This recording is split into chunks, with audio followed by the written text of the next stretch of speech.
When you're looking at finding a tenant in Toronto, there's a couple steps that a landlord should know in order to find a reliable tenant, but also have the property not sit on the market for a long period of time. So I wanted to make a video and explain my process and how I help my landlord clients find reliable tenants fast in any market.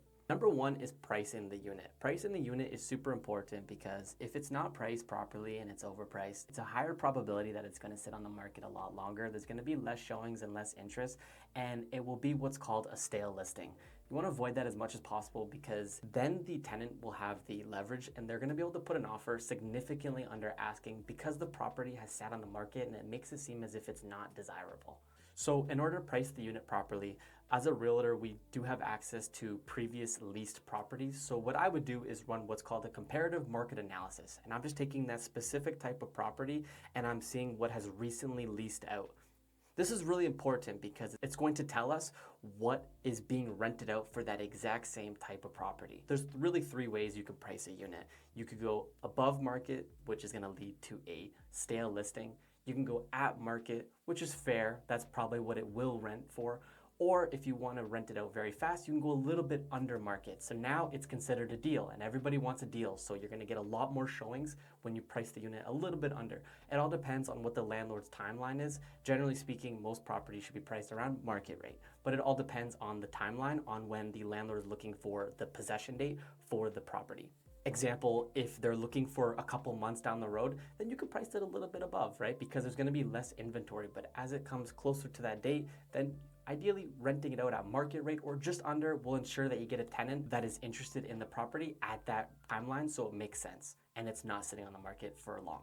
Number two would be knowing the type of profile that you're looking for. It doesn't have to be exactly accurate, but at least knowing a general idea on what the landlord would be looking for helps me as a realtor represent you better.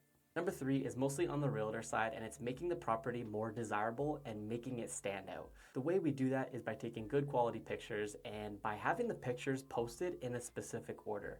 So example, if it's a one-bedroom condo, posting the outside of the building may actually lead to less clicks. What I would do in any property really is doing the kitchen and living space first. The reason why is because most people will be wanting to see that first, so you might as well have that come first.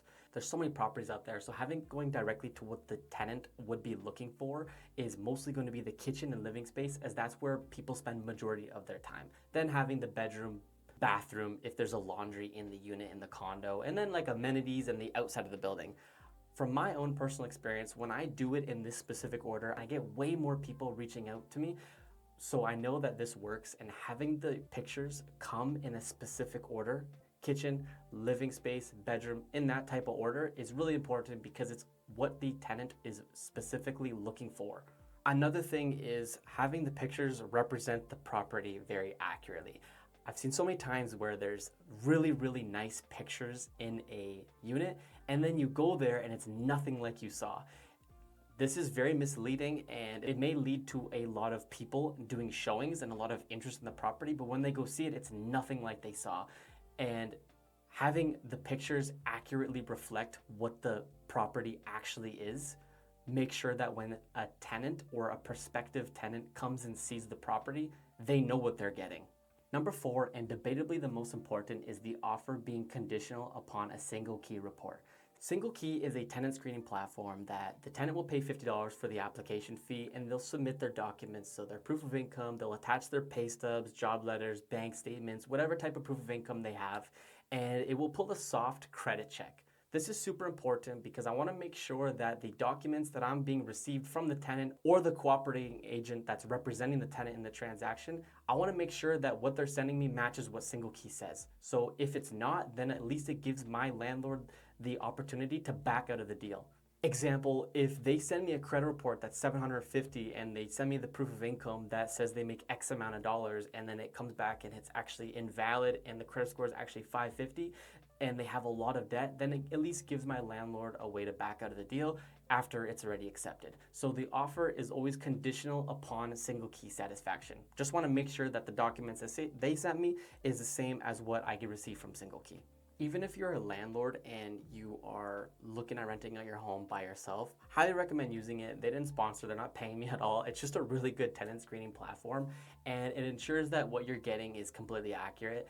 So that's pretty much it. It's just 4 steps to make sure that the property is first off desirable, it's getting a lot of clicks, getting a lot of showings, and getting a lot of people sending in offers. Every single property that I've had is rented out within 20 days. These are the steps that I take, and I've had great success with it, so I wanted to share it with you. I think I'm just gonna do my outro now.